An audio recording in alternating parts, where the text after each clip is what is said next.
Hare Krishna, everyone. Nice to have your association today. After a small gap, and yeah, it's been a wonderful experience way as well. So in both ways, you know, learned something. So we'll continue with the story of Ajamil and see what we can learn from that, the history of the life of Ajamila or Ajamil. So Shukdev Goswami continued, being thus addressed by the messengers of Yamraj. The servants of Vasudev smiled and spoke the following words in voices as deep as the sound of rumbling clouds. The Yamdutas were surprised to see that the Vishnudutas, although polite, were hindering the rule of Yamraj, because Yamraj, is in charge of um, of this area, taking away when people are dead, take away their souls. Similarly, the Vishnudutas were also surprised that the Yamdutas, although claiming to be servants of Yamraj, the supreme judge of religious principles, were unaware of the principles of religious action. Thus, the Vishnudutas smiled, thinking, what is this nonsense they are speaking? If they're actually servants of Yamraj, they should know that Ajamil is not suitable candidate for them to carry off. Because there's a criteria, and if you don't meet the criteria, then you don't go back to spiritual world, or you don't go back to well, not back, but you don't get the punishment from Yamraj. The blessed messenger of Lord Vishnu, the Vishnu said, if you're actually servants of Yamraj, you must explain to us the meaning of religious principles and the symptoms of religion. So the question posed by the Vishnudutas was very suitable. One who represents someone else must fully know that person's mission. The devotees in the Krishna consciousness movement must therefore be fully aware of the mission of Krishna and Lord Chaitanya. Otherwise, they will not be considered, or they'll be considered foolish. All devotees, especially preachers, must know the philosophy of Krishna consciousness so as not to be embarrassed and insulted when they preach. So we must understand what we're talking about, what we represent. Sometimes we just mechanically feel that we are part of this organization. It's so nice. There's so many people. It's an international society, but we don't really know, what it's all about. We could be in there for so many decades. I still really don't understand what the mission is. What is the process of punishing others?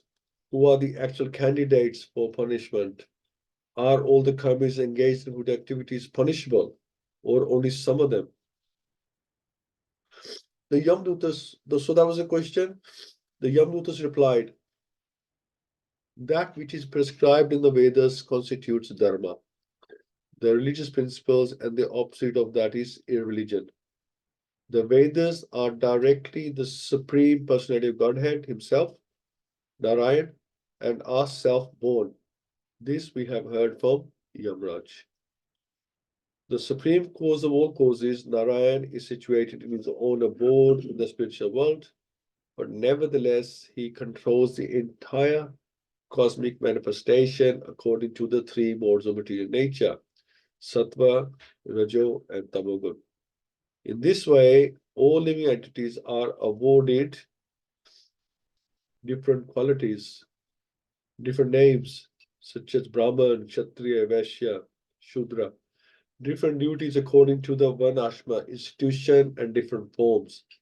Thus, Narayan is the cause of the entire cosmic manifestation. It's like, I'm not sure it would be a good example, but I was going to say it's like when you're at school, you have like different sets. The most clever ones are put into higher set, and then And then, as you have set 2, set 3, set 4. Not too sure if that exactly applies here because all these um, ashramas are very important. But again, at school as well, all the sets were important, but they divide them according to the quality of the student. The sun, fire, sky, air demigods, moon, evening, day, night, directions, water, land, and supersoul himself all witness the activities of the living entity. So we are not alone. Anything we do, we've always been observed.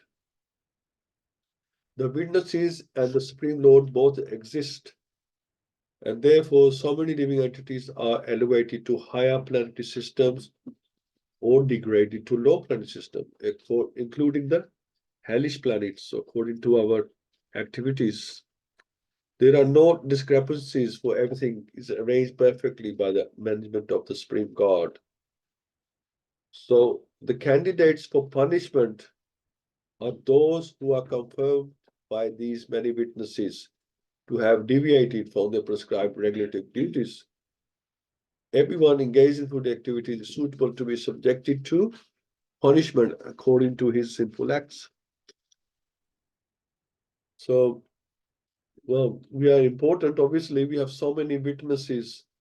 It's like in a court of law, they call in so many witnesses, to give their testimony of whether we are guilty or not guilty, or should the sentence be less because of circumstances this happened. So it's saying here that there are so many witnesses to our actions. O inhabitants of Vaikuntha, you are sinless, but those within the material world are all karmis. Excuse me. Whether acting piously or impiously, both kinds of action are possible for them because they are contaminated by the three modes of nature and must act accordingly. So we don't seem to have any control over our nature. We are controlled, we have a dominant mode that controls us, and we act accordingly. One who has accepted a material body cannot be inactive, and sinful action is inevitable for one acting under the modes of material nature. Therefore, all the living entities within this material world are punishable. That's a scary thought. In proportion to the extent of one's religious or religious actions in this life, one must enjoy or suffer the corresponding reactions of his karma in the next. As stated in Bhagavad-Gita 14:18, Urdvam gachanti sattvastha made tistanti rajasaha jaganya gun vritistha ado gajanti tamasha. Those who act in the mode of goodness are promoted to higher planetary systems, become demigods. Those who act in an ordinary way and do not commit excessively sinful acts remain within this material middle polarity systems. And I would think that's like most of us, right? And those who perform abominable sinful actions must go down to hellish life. Oh, best of the demigods, we can see three different varieties of life which are due to the contamination of the three modes of nature. The living entities are thus known as peaceful, restless, and foolish. So three different varieties of life which are due to the contamination of three modes. You may be foolish, you may be peaceful, restless, and foolish. Happy, unhappy, or in between. Religious, irreligious, or semi-religious. I don't know what that means, but semi-religious. We can deduce that in the next life, these three kinds of material nature will similarly act. So just as springtime in the present indicates the nature of the springtimes in the past and future, so this life of happiness, distress, or mixture of both gives evidence concerning the religious and religious activities of one's past and future lives. Our past and future are not very difficult to understand. For time is under the contamination of three modes of material nature. So as spring arrives, the usual exhibition of various types of fruits and flowers ultimately becomes manifest. And therefore, we may conclude that spring in the past was adorned with sweeter fruits and flowers, and will be so adorned in the future also. A repetition of birth and death is taking place within time, and according to the influence of the modes of nature, we are receiving various types of bodies and are being subjected to various conditions. So from our present, we know how we might have been in the past, and if we keep on behaving like this, we know what we're gonna get in the future as well. So something has to change, right? The omnipotent Yamraj is as good as Lord Brahma. For while situated in his own abode or in everyone's heart like the Paramatma, he mentally observes the past activities of a living entity and thus understands how the living entity will act in future lives. Yeah, so Paramatma, he knows us very well. He knows us better than we know ourselves. He knows, he knows our moves, our intentions, how we will behave under circumstances, because he's observed us for millions of lifetimes. One should not consider Yamraj an ordinary living being. He is as good as Lord Brahma. He has the complete cooperation of the Supreme Lord, excuse me, who is situated in everyone's heart. Excuse me. And therefore, by the grace of the Super Soul, he can see the past, present, and future of a living being from within. The word Anu Masate means that he can decide in consultation with the Super Soul. Anu means following. The actual decisions concerning the next lives of the living entities are made by the Super Soul, and they are carried out by Yamraj. So it's a very complex system. It's not straightforward. There's so many weaknesses. You know, we go through so many lives, and each life after life, there's consultation going on. What to do with this living entity? Is he ready to go back, or is he ready for going to hellish planets, or should he stay in this planet? What do we do with him? So what's at least somebody cares what happens to us, but do we care what happens to us? That's the important thing. As a sleeping person acts according to the body manifested in his dreams and accepts it to be himself, so one identifies with his present body, which is acquired because of his past religious or irreligious action, and is unable to know his past or future lives. Everything depends on Bhagwan or Ajah the unborn. Why doesn't one please Bhagwan to receive a better body? The answer is Agnas Tamsa, because of gross ignorance. One who is in complete darkness cannot know that what his past life was or what his next life will be. He's simply interested in his present body. Even though he has a human body, a person in the mode of ignorance and interested only in his present body is like an animal. For an animal being covered by ignorance, thinks that the ultimate goal of life and happiness is to eat as much as possible. A human being must be educated to understand his past life and how he can endeavor for a better life in the future. So we are all ignorant or in the dark. So we need that torch light given by a guru to give us the knowledge, the light of knowledge to how to improve our this material life, material body, so we can go back home. We can't work it ourselves because we are in the dark. We can't see. We need somebody to come with a torchlight and show us. How can we work out? We can't work it out.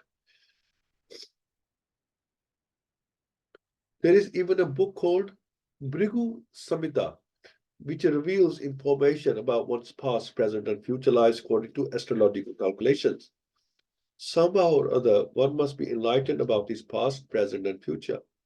One who is interested only in his present body and who tries to enjoy his senses to the fullest extent is understood to be gross in mode of ignorance. His future is very, very dark. Indeed, the future is always dark for one who is grossly covered by ignorance, especially in this age. Human society is covered by the mode of ignorance, and therefore everyone takes his present body to be everything without consideration of the past or future. And a lot of us don't even have time to think. We are so engrossed in doing what we're doing, we don't have time to even think about it. We just carry on until the body gives up one day, and then it's all left here. So, what is the point? We don't say it's just a big drama. And when the drama's finished, everything's left and we're gone. Above the five senses of perception, the five working senses, and the five objects of the senses is the mind, which is the 16th element. Above the mind is the 17th element, the soul, the living being himself, who in cooperation with other 16 enjoys the material world alone. Everyone engages in work with his hands, legs, and other senses. These are the working senses, just to achieve a certain goal according to his concocted ideas. One tries to enjoy the five sense objects, namely form, sound, taste, aroma, and touch, not knowing the actual goal of life, which is to satisfy the Supreme Lord. Because of disobeying the Supreme Lord, one is put into material condition, and he then tries to improve his situation in a concocted way, not desiring to follow the instructions of the Supreme Personality of Godhead. Nevertheless, the Supreme Lord is so kind that he comes himself to instruct the bewildered living entity how to act obediently and then gradually return home back to Godhead, where he can attain an eternal, peaceful life of bliss and knowledge. The living entity has a body which is a very complicated combination of the material elements. And with this body, he struggles alone. For example, if one is struggling in the ocean, he must swim through it alone. Although many of the men and aquatics are swimming in the ocean, he must take care of himself because no one else will help him. Therefore, this verse indicates that the 17th item, the soul must work alone. Although he tries to create society, friendship, love, no one will be able to help him but Krishna, the Supreme Lord. Therefore, his only concern should be how to satisfy Krishna. That is also what Krishna wants. Krishna says, Sarva Dharma Pratajya Mam Ekam Sharanam Braj. So we have to make that move. Krishna is not going to make that move for us. He's not going to brainwash us or hypnotize us to do something. We have to take that move from our free will to want to take the instruction of Krishna, and then he will guide us from within and from without as a guru. People bewildered by material conditions try to be united. But although they strive for unity among men and places, all the attempts are futile. Everyone must struggle alone for existence with the many elements of nature. Therefore, one's only hope, as Krishna advises, is to surrender to him, for he can help one become free from the ocean of nescience. Shri Chaitanya Mahaprabhu therefore prayed, I Nandatanuja Kinkram Patitam Ma Vishme Bhavam Padao Kirpya Tava Pad Pankaj Stitha Duli Sadrasham Vichitya. O Krishna, beloved son of Nanda Maharaj, I am your eternal servitor or servant, but somehow or other I have fallen into the ocean of nescience, and although I'm struggling very hard, there is no way I can save myself. If you kindly pick me up and fix me as one of the particles of dust at your lotus feet, that will save me. So, although you are swimming alone in this ocean, there's no one else can help you. So you have to, but you can't do it alone either. You have to ask help from Krishna, and then he will arrange. In a similar way, Bhaktivinoda Thakur sang, Anadi karam phale padi pav arnava jale, taribare na dekhi upay.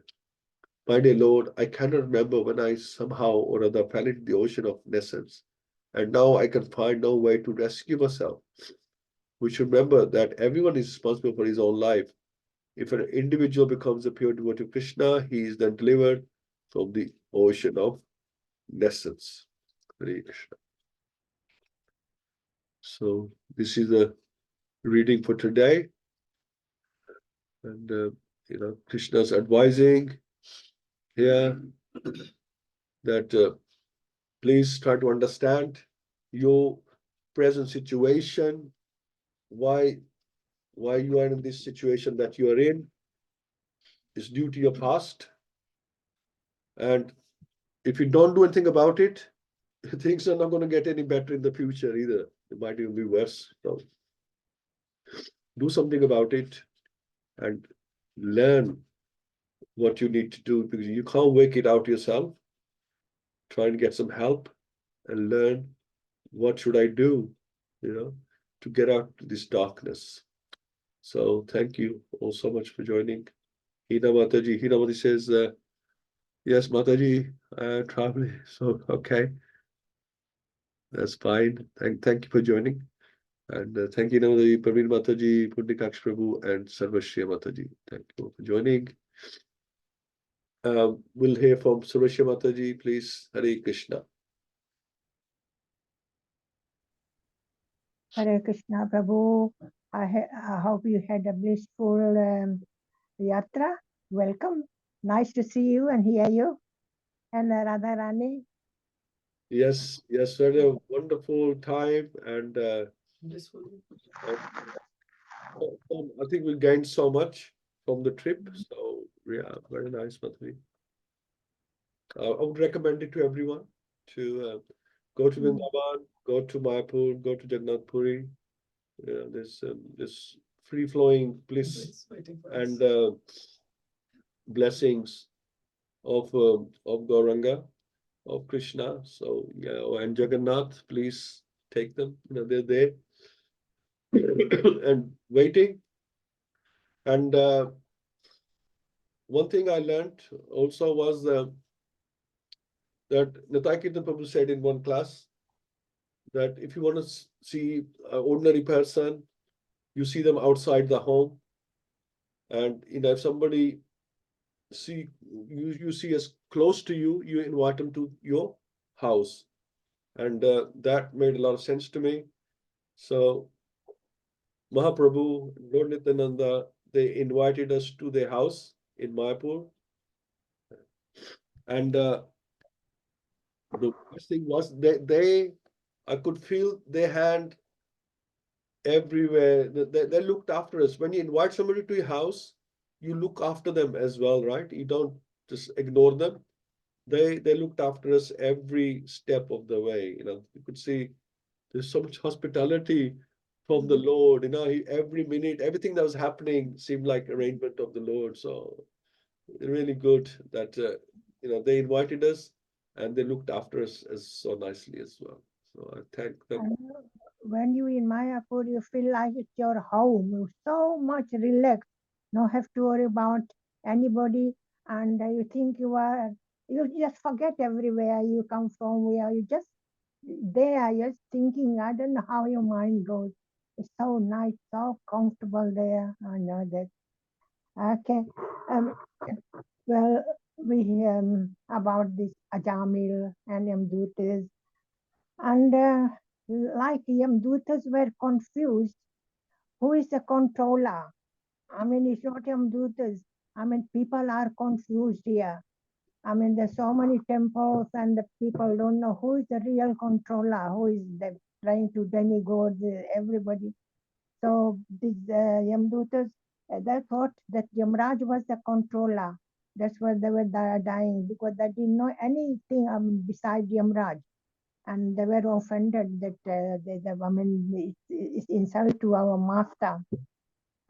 Uh, and Krishna, they did know Krishna is the supreme personality of God, and he's above everybody. He's the creator, he's the maintainer, he's the narrator. And then when they learned from Yamraj, Yamraj told them, do not approach any devotees who have surrendered to the lotus feet of Sri Krishna, to the Lord Vishnu. Only bring the materialistic people, bring only sinful people who do not chant the Lord's name. He said, never approach to a devotee. Only go to the people, don't see the people who never takes any Krishna's name or Lord's name. Because when they chant holy name, even the sinful activities, the Maha Mantra, they protect the devotee. If you do sinful activities, the Maha Mantra is so powerful that it protects, the holy name protects the devotees.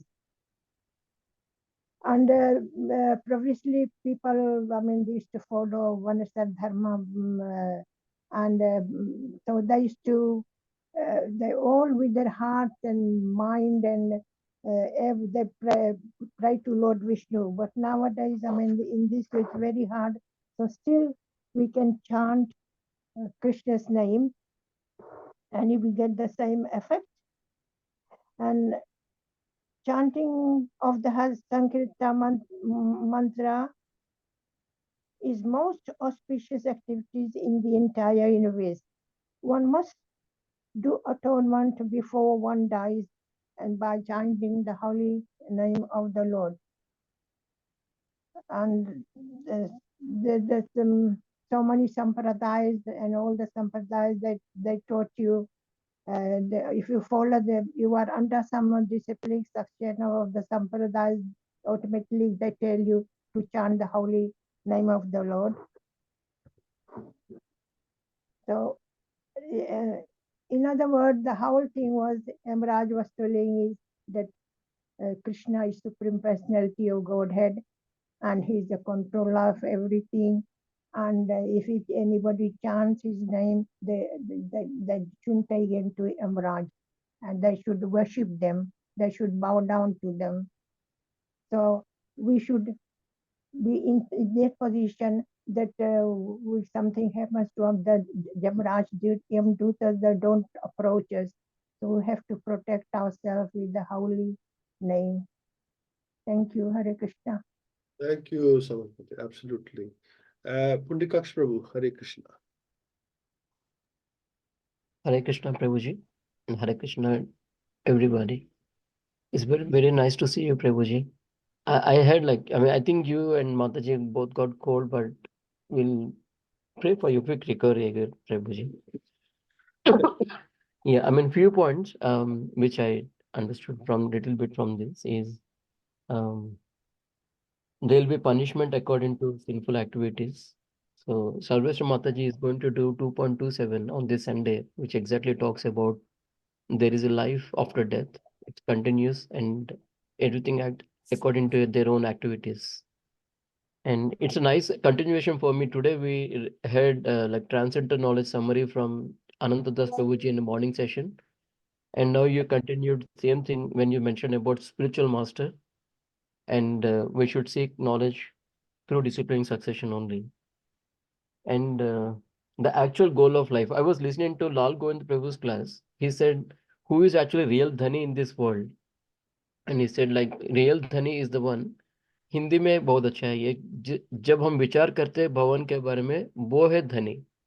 So it's like human life doesn't start when you actually take birth, but it actually starts when you first time remember Krishna in your life. That is where your human life starts. So then you understand the actual goal of life, and then you'll start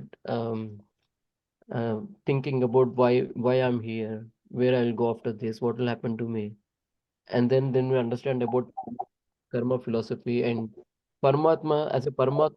That's what I was thinking. When I do 16 notes initially, I used to do so quickly and finished and think that okay, it is done, it is done. But I'm not doing it to show anybody. Paramatma know that really how many rounds I did. So there is no way to hide anything from Paramatma. Paramatma knows inch, every inch of us. So and nice to know about Bhrigu Samhita Prabhuji, like where we can know a little bit about. I'm not interested in future, but I'm interested in past. What made me to bring here now? So at least I can correct that at least now. That's all, Prabhu. Hare Krishna. Yeah. Yeah, wonderful. Yeah, thank you, Prabhu. Absolutely. Yeah, I mean, we can now past mistakes but it does also say that we are where we are. That's the result of our past mistakes. And in this world, we all make mistakes. That is one of our defects, right? Making mistakes, because we have imperfect senses. We will make mistakes, misunderstand things, miscalculate things. So the mistakes will be there. So, but what we need to understand, I think we need to understand our present more than my personal opinion. That we can understand our present, then from the present we can understand our past and future. So we need to know, assess ourselves where we are in the present, and not necessarily compare ourselves to other people, because everybody's on their own journey. Not necessarily compare that, oh, I must have done really bad because that person is there and I'm here. Not that. It's that I'm here, or I was here 10 years ago. I was somewhere 10 years ago. Where am I now? Have I improved in some ways? Has anything changed in some ways? I think that's what we can honestly. And am I doing what the scriptures are saying? Am I doing what the Guru is saying? What the Sadhu is saying? Shastra is saying? Am I doing that? I think that's all we can do. Because even if you understood the past, you still have to do this. You have to change. You have to change your present, right? So I think I personally would focus on the present, because past is a foregone conclusion, and the result is this Narayan Keshav who's here. That's the result of the past. How can I move forward from here? I think that's what I would personally would want to do. How can I improve from here?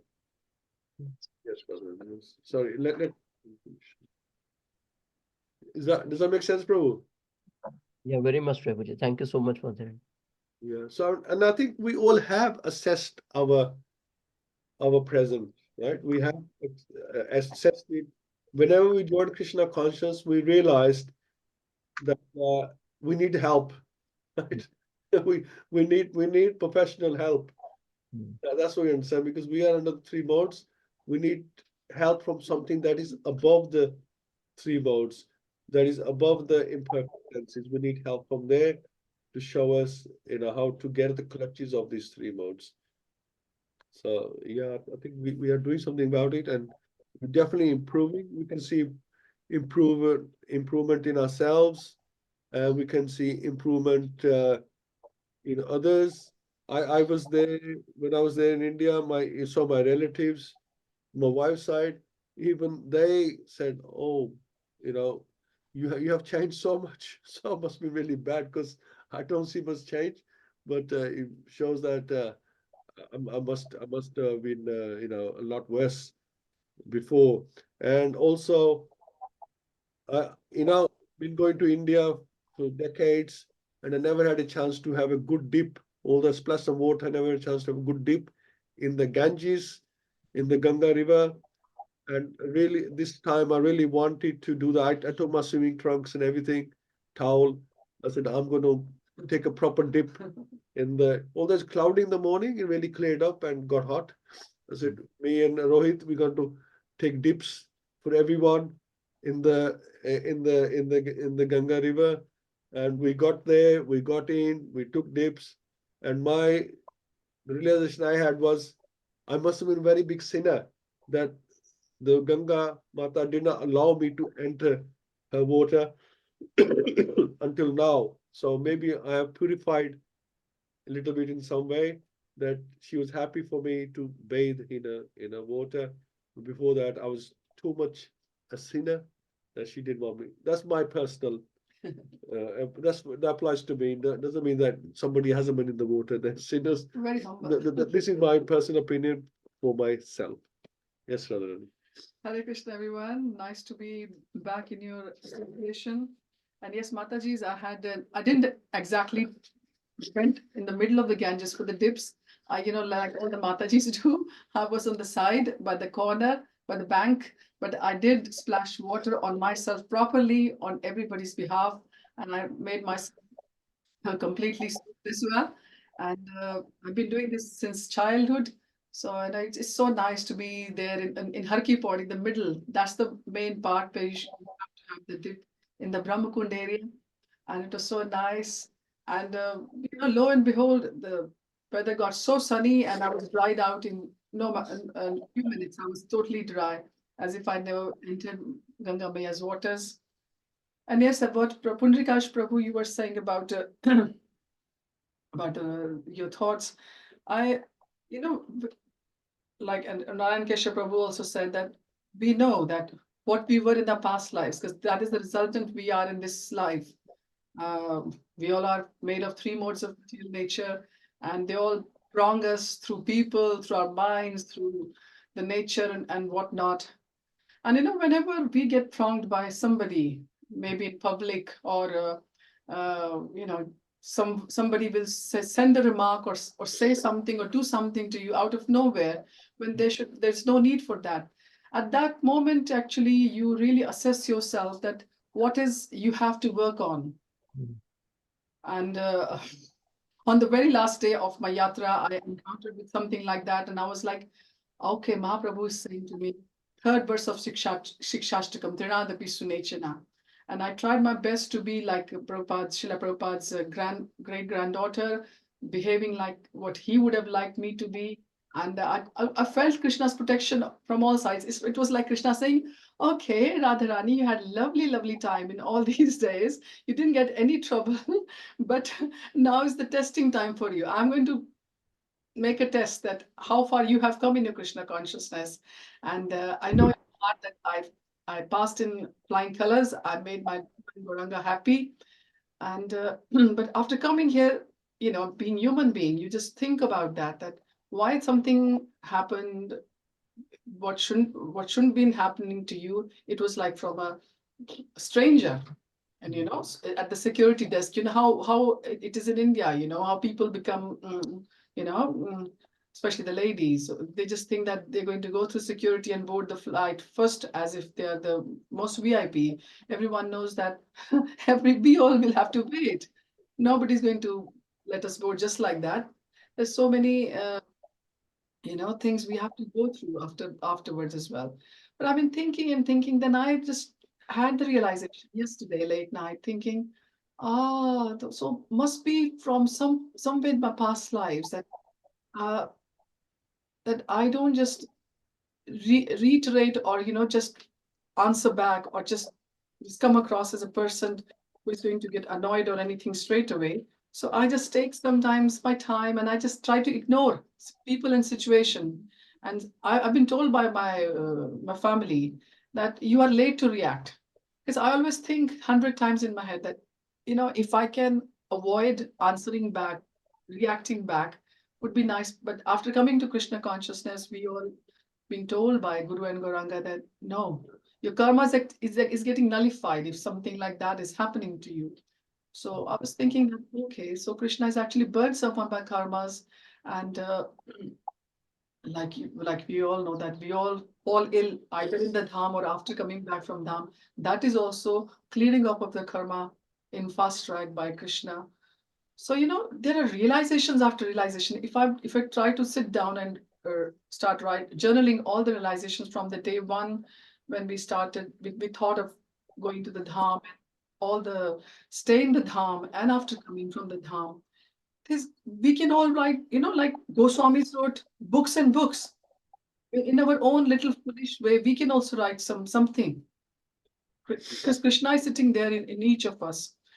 So this is what I learned, that whatever happens or to us, and if we can't face it properly or act nicely to in that situation, then that is Krishna's Krishna pinpointing to us that, look, my dear devotee, my dear child, this is what you have to work on. If you work on this this shortcoming of yours, you'll be a better devotee in this life, and you will come more closer to me. So this is what I have learned. And yes, like we were discussing in the class earlier, yeah, like Narayan Keshav was saying, the drama is going on and on, life after life, new episodes of the dramas are being made, and curtains fall at certain time, and we ignorant ones become part of the drama again in next life. And after coming to Krishna consciousness, we should try our best not to become part of any of the drama, whether it's going to be coming on the Netflix or on Disney. No, we don't have to. We have to become at least a tiny little associate or tiny little servant of the associates of the associates of the associates of Krishna. That has to be our mood. And what we have been fortunate enough to see in Dham was sea of the Maha devotees, senior devotees, Shiksha gurus, Diksha gurus, left, right, center, classes going on. And wherever my head used to turn, there's gurus coming out. And it was like, where do I stop paying my obeisances? So, like Narayan Keshav Prabhu said, yes, each one of you, whenever you can find time and facility, please go to the dhams and increase your absorption in bhakti and make most of this life. Thank Hare you. Krishna. Hare Krishna, Praveen Mataji.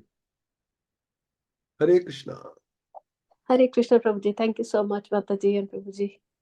And like what's coming to my mind is they say actions should speak louder than words, and you're proving it. Despite, we can clearly see you're a little bit under the weather, and you're still doing the class, Prabhuji. Thank you so much, and sharing all your realizations. So it's very, very nice. And like you were saying that about not having bath in the Ganges until now, you didn't need it. You just did it for us now. This time, Prabhuji, you knew, like bacche ka reh gaya, so we need to take bath on their behalf. So thank you so much. So we are glad, you fulfilled your dream, and you had nice darshan and everything, spent time with family. So nice to have you back. And realization from class today is we just have to have faith, firm faith in Krishna and Guru. Then only we can progress. Otherwise, we're just cheating ourselves if we don't have faith and we don't follow the instructions. We're not cheating anybody else, but just ourselves. And that will be another waste of life. Hare Krishna. Very nice. Yeah, I was absolutely. going to ask you to come today, but I can clearly see you need rest. So we're having Friday night Kirtan. I was approached yesterday. We'll be struggling with just No, I was thinking, oh God, how can we tell you, no, don't do the class, you need to rest, Prabhuji. So, but thank you so much. yeah, actually So, this energizes me. Listening from you all, energizes. yeah. But just have those like herbal mix, kadha bana ke, all the spices. So Ginger. drink that. That will help. Thank you. Hare Krishna. Or Mataji will not agree, but make patla halwa. That's So have that, so that will help your chest and everything. Because khushki bhi ho jandi when we go to India. We're having all that. Also, we went to Daksha Prajapati temple in Kankhal as well for all of you. We all prayed for all of you, and it was so nice. And today is Mahashivratri, so Yes. Naranam Yatha Shambho, Shiva is the greatest of all Vaishnavas, and yes, we'll bring prasad from that as well on this Sunday for all of you. And yes, yes, like you're saying, I'm doing all the Punjabi, things which we do for cold. Because I want to be completely okay by Sunday. I don't want to. Yes. I mean, we'll Yes. come, so not too See if you'll be okay by tonight as well, Mataji, and come over. Yeah. So we're going to do Kirtan. Punjikaksha Prabhu's Gurudev, they're not very well. So we're just going to do Kirtan for their quick recovery. nice. Thank you for doing that, Mataji. Yeah. Now, Punjikaksha Prabhu is a good better now. Sorry, Mataji. Is your Guru Maharaj better now? No, Mataji. I mean, sometimes doctors say they're very positive, and sometimes again they're not so positive. Hmm. Okay. Guru Maharaj, even being on the ventilator, he is still giving the class in English and Warrior. Amazing, Amazing. amazing. Doctor said that he has not seen any kind of person like this before. I mean, body is like that, but consciousness is very clear even now. Um, Guru Maharaj is constantly showing his finger on like Radhaji and Gopalji, asking us to pray to them. And hopefully he'll recover soon, Mataji. That's Thank nice. you, Krishna. So we will dedicate one round in our Sangha to Guru Maharaj, your Guru Maharaj. Prabhu. Okay, that's everyone's choice. If they want to do that, that's fine. Okay. Sureshya Mataji, shall we start? Hare Krishna. Hare Krishna.